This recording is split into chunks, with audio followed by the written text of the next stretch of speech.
आप देख रहे हैं वासुदेव शॉर्ट्स। जी, हमने आपको अपनी पिछली वीडियो में अपडेट किया था कि साबिक वज़ीर आज़म और बानी पीटीआई इमरान खान साहब की बहन अलीमा खान साहिबा ने मीडिया के नुमाइंदों को बताया कि हमारी जान को ख़तरा है, हमें धमकियां दी जा रही हैं कि इमरान खान को जेल में ख़त्म कर देंगे, आपकी गाड़ी का एक्सीडेंट हो जाएगा, आपकी गाड़ी उल्टा देंगे। तो इस पर अलीमा खान ने ये कहा था कि आप टेबल के पीछे नहीं बल्कि टेबल के सामने आए और हमसे बैठकर मुज़ाकरात करें, क्या गिव एंड टेक करना है उस पर बात करें, और आप इमरान खान से क्या चाहते हैं आप हमें वो बताएं।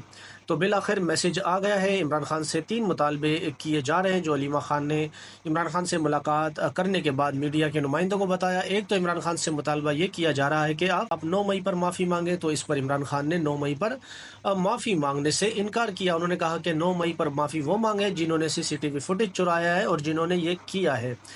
9 मई के बाद उन्होंने कहा कि चादर और चारदीवारी का तकद्दुस पर अमल किया गया, हमारे ख़वातीन वर्कर कारकुनान को जिस तरह से गिरफ्तार किया गया है, तो जिन्होंने गिरफ्तार किया है वो माफ़ी मांगे कि किस तरह से झूठे केसों में हमारे लोगों को फंसाया गया। दूसरी एक तो डिमांड इमरान खान से ये की जा रही है कि आप जो ये निज़ाम है मौजूदा इसको भी चलने दें और फिर आप 3 साल के लिए खामोश हो जाएं। तो इमरान खान ने उस पर कहा है कि 3 साल तो क्या, मैं 3 मिनट भी यजीदियत के ख़िलाफ़ खामोश नहीं रह सकता। मरते मर जाऊंगा लेकिन खामोश नहीं बैठूंगा।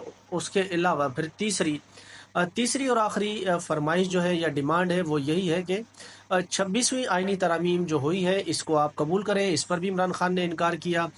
तीनों डिमांड इमरान खान ने कबूल करने से इनकार की है, क्योंकि 26वीं आइनी तरामीम के बाद इमरान खान कई बार कह चुके हैं कि कोर्ट पैकिंग हो गई है और कोर्ट से अब कोई इंसाफ की उम्मीद नहीं।